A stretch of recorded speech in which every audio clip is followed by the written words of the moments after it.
It's the fun part of the show, and today we've got a unique opportunity because we've got two brothers.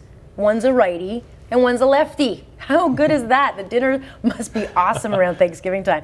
Michael and Richard Diamond, the Diamond brothers, right? Yeah, that's us. Yeah. Diamond. All right, good to have you both with us. Let's talk politics. You guys must be entertaining at the dinner table. Let's talk about this election. We are off and running. Gloves are off. PC's coming out swinging with this new documentation that they're asking the PCs to look into whether or not two players in the gas plant scandal should be brought up on criminal charges.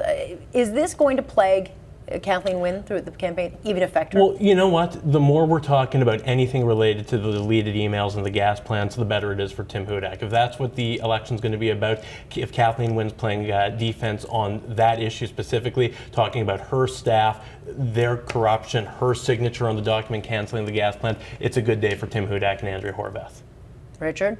Does it matter? Do people care? Because I don't think a lot of people know about this. Frankly, the reason why Tim Hudak's raising this is because he doesn't want to talk about the issues that are facing the people of Ontario.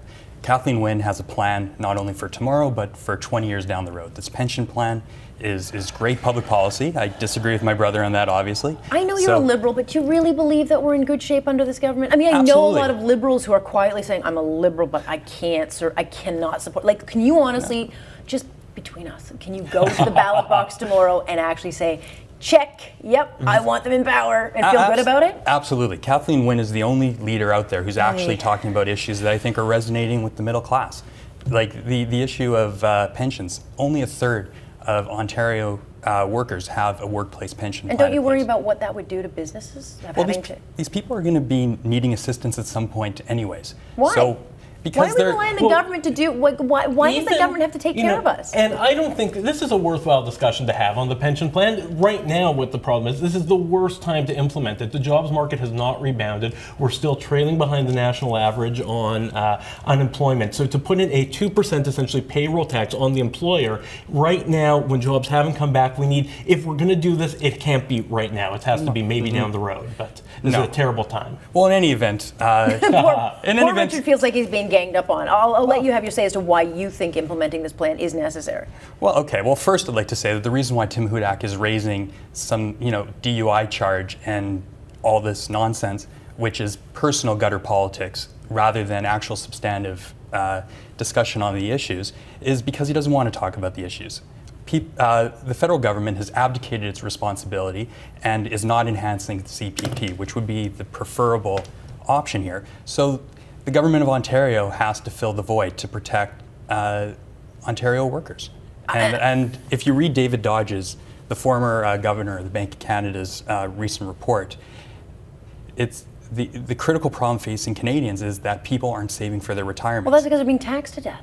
Who's got any money at the end of the month 2%, for putting away? We should be encouraging private savings. I'm not going to take a lesson about debt from Kathleen Wynne, to be honest. Yeah, no kidding. Maybe if it was someone else rolling out. I will agree, this is gutter politics, talking about the DUI. But, look, Rob Ford hires a personal trainer, and everyone's talking about that. So it's unfortunate, it's where we're at right now. Gutter politics. I mean, the bar was set when Rob Ford became an absolute national obsession.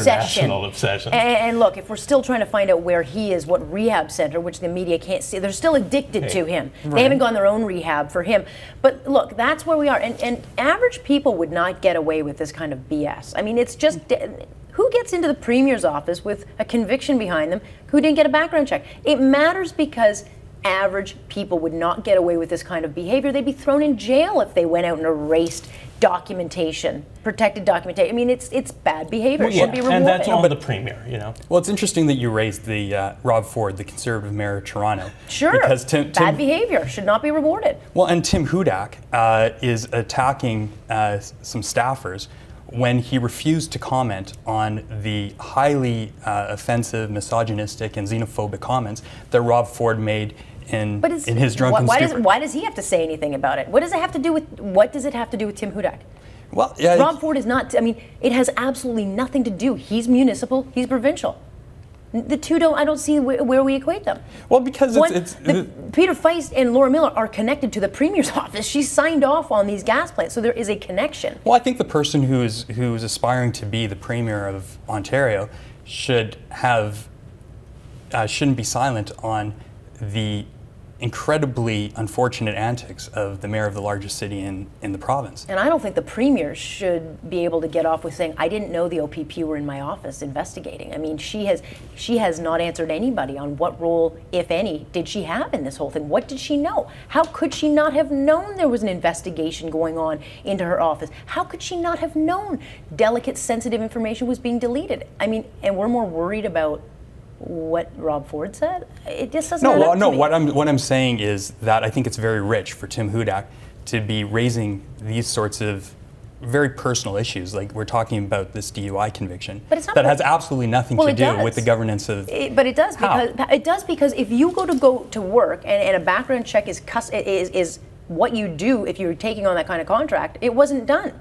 There are procedures that were not followed in this case that have now come to light. And that's I'm not saying you shouldn't have gotten the job. Yeah. It doesn't matter. I mean, sure. Can you give someone with a criminal conviction a job? Sure. But I'd be very curious in all parties to see how many people have a DUI conviction. I would too. And you know what? Sure, but I'd like to know. In any event, this is a problem for all parties, I think, because that's to your point that rules aren't hired when it comes to political people, and if we see it with the mayor of Toronto or the premier's office or what they perceive going on in Ottawa, this is something that hurts all politicians when people see I have to make cuts in my life, these guys don't. I would face consequences, these guys don't. So it's sort of like negative campaign ads where, they remember the specific message, but it drags everyone down into the gutter. Well, and I agree with Michael on that. And I think the more that Hudak and the Tory campaign focuses on these sort of negative personal attacks. Should we not worry about those silly little gas plants? I mean, is it not? No, the gas plants is an issue. That's part of it, though. They're the two inner players.